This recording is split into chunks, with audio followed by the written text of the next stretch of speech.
পরিবর্তনের জোয়ার, সুশান্তর বাসভবনে চিকিৎসক ও স্বর্ণশিল্পীদের বর্ণাঢ্য সংবর্ধনা। বাংলার রাজনৈতিক মানচিত্রে বড়সড় রংবদল এবং রাজ্যে ভারতীয় জনতা পার্টির শাসনভার গ্রহণের আবহে খানাকুলে বিধানসভাতেও বইছে খুশির হাওয়া। তৃণমূলের দীর্ঘ 15 বছরের শাসনের অবসান ঘটিয়ে রাজ্যে নয়া সরকার গঠিত হওয়ার পর থেকেই সাজ রব এলাকা জুড়ে। এই পরিবর্তনের আবহে খানাকুলের ভূমিপুত্র তথা দ্বিতীয়বারের জয়ী বিধায়ক সুশান্ত ঘোষকে রাজকীয় সংবর্ধনায় ভরিয়ে দিল স্থানীয় বিভিন্ন পেশাদার সংগঠন। খানাকুলের বিধায়ক সুশান্ত ঘোষের বাসভবনে এক বিশেষ সৌজন্যমূলক অনুষ্ঠানের আয়োজন করা হয়েছিল। সেখানে বিধায়ক হিসেবে পুনরায় জয়ী হয় এবং এলাকায় উন্নয়নের ধারা অব্যাহত রাখার লক্ষ্যে তাকে অভিনন্দন জানাতে ভিড় করেন সমাজের বিভিন্ন স্তরের মানুষ। বিশেষ করে 3টি গুরুত্বপূর্ণ সংগঠন এদিন সুশান্ত বাবুকে বরণ করে নেয়। এদিন সংগঠনের সদস্যরা বিধায়কের বাসভবনে পৌঁছে তাকে ফুলের শুভেচ্ছা ও উত্তরীয় পরিয়ে সম্মান জানান। দীর্ঘ লড়াইয়ের পর খানাকুলের আসনটি বিজেপির দখলে রাখায় এবং উন্নয়নের কাণ্ডারি হিসেবে সুশান্ত ঘোষের ওপর আস্থা প্রকাশ করে তারা মিষ্টিমুখ করান। উপস্থিত সদস্যদের মতে রাজ্যে ও খানাকুলে এই পরিবর্তন আগামী দিনে স্বাস্থ্য, শিক্ষা ও কুটির শিল্পের ক্ষেত্রে নতুন দিশা দেখাবে।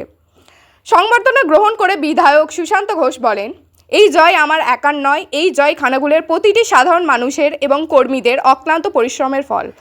আরএমপি, চিকিৎসক, শিক্ষক এবং আমাদের গর্ব স্বর্ণশিল্পীদের এই ভালোবাসা আমাকে আগামীর কাজ করার শক্তি যোগাবে। আমরা দায়বদ্ধ এক নতুন ও উন্নত খানাকুল করতে। রাজ্যে শুভেন্দু অধিকারীর নেতৃত্বে নতুন সরকার গঠনের পর থেকেই খানাকুলের সাধারণ মানুষের মধ্যে বাড়তি উদ্দীপনার লক্ষ্য করা যাচ্ছে। আজকের এই সংবর্ধনা অনুষ্ঠান সেই উচ্ছ্বাসেরই বহিঃপ্রকাশ বলে মনে করছে রাজনৈতিক মহল। এলাকার মানুষের প্রত্যাশা নতুন জমানায় খানাকুলের ঝুলে থাকা সমস্যাগুলির দ্রুত সমাধান হবে। খুবই ভালো লাগছে। এখন এসেছেন স্বর্ণশিল্পী অল ইন্ডিয়া অ্যাসোসিয়েশনের যারা কর্ণধার আছেন, ওনারা এসেছেন, পশ্চিমবাংলা থেকে প্রতিনিধিত্ব করছেন। তো সবাইকে ধন্যবাদ জানাই। সবাইকে নতুন বাংলা গড়ার আমরা যে ডাক দিয়েছিলাম সেই ডাকে ওনারা সামিল হয়েছেন। তো সকলের প্রয়াস, সকলের আস্থা, সকলের ভালোবাসায় আমরা পশ্চিমবাংলাকে উন্নততর পশ্চিমবাংলা তৈরি করব। পশ্চিমবাংলার সার্বিক উন্নয়ন, প্রত্যেকটি মানুষের উন্নয়ন আর তার সাথে বিকাশ, এটা আমরা যে লক্ষ্য নিয়েছি সেই লক্ষ্যটাকে আমরা পূরণ করব।